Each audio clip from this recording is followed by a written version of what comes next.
she's not ready now. She'll be goddamn good and ready in about 5 minutes. And her name is Mary Lou Lord. When she's ready, she's gonna smoke it. Cause I don't know. There's something about this gal.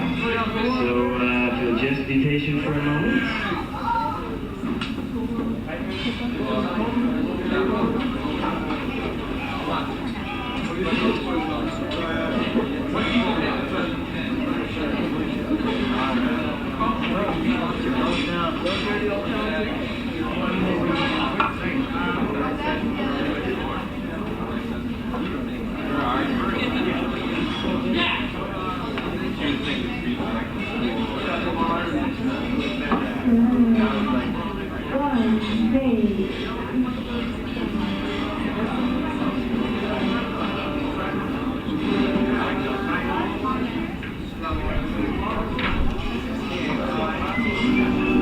My name is Mary Lou Lord. I'm a singer-songwriter from the Boston area.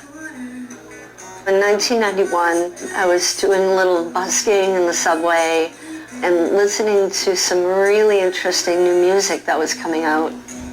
That was the first time I ever heard them, was on the radio. I met a guy that worked for that station that I heard it on, and maybe 8 months later he said, you know, that band, Nirvana, that you like are coming out with an album, and I have an advance copy. So it was September in 91, and Nevermind had not come out yet. And the way that I met Kurt was that I was at the Rat. It's a club in Boston. Good evening, everyone. The Rat Boston's most intense underground dwelling. It's that subterranean cavern of lurid vice and glamour. The Melvins were playing that particular night. They had played the show. It was really good. I was leaving. These 3 guys were trying to get into the show, and the bouncer guy at the door was like looking at the list, and he's like, what's your name again? And they were like, Nirvana. And he's like, I don't see your name on the list. And then I was about to leave, and I just stopped short at the door, and I'm like, oh man, wow, you know. So I said to the bouncer guy, you should let them in. And sure enough, about 5 minutes later, they had gotten in, and the one guy that came over and said to me, hey, thanks for helping us get in. I thought he was the roadie. I honestly did. I just didn't picture that. And I said, which guy are you? I like your band. And he said, I'm the singer. And he's like, oh, you play music in a subway? And I'm like, yeah. And he's like, well, what do you play? What songs and stuff like that? And I said, well, you probably wouldn't know it. And he said, no, I know a lot. And I rattled off this list, and he was like, those are my favorite bands. And I'm like, no, they're not. I just didn't believe him. And I'm like, name me your favorite Daniel Johnston song. And he did. And name me your favorite. And so we were just like, wow, this is really cool, you know, meeting somebody that from far away, you know, from home, and knows some of the same bands you do. We went upstairs at the Rat. We just talked for like an hour, and I said, you know, you have a gig here tomorrow night, yeah. And I said, oh, do you want to ride home? Do you want to ride back? And he said, yeah, that'd be great. So after we finished talking, we walked outside, and I started to unlock my bike. And he looked at me like, I thought you said you were going to get, and I said, yeah, you sit on the back.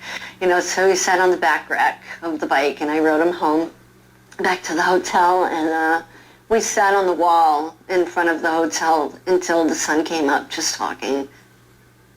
A few days went by after I met him in Boston, and they were playing in New York City, and I went to work, and on my answering machine, he was like, you know, he said, hey, I really, really want you to come to New York. He's like, take a boat, take a plane, take anything, just get here. And so I was like, oh my God, I don't know about this really. But I did, I went, I took a bus to New York. Smells Like Teen Spirit was going to be on MTV for the first time.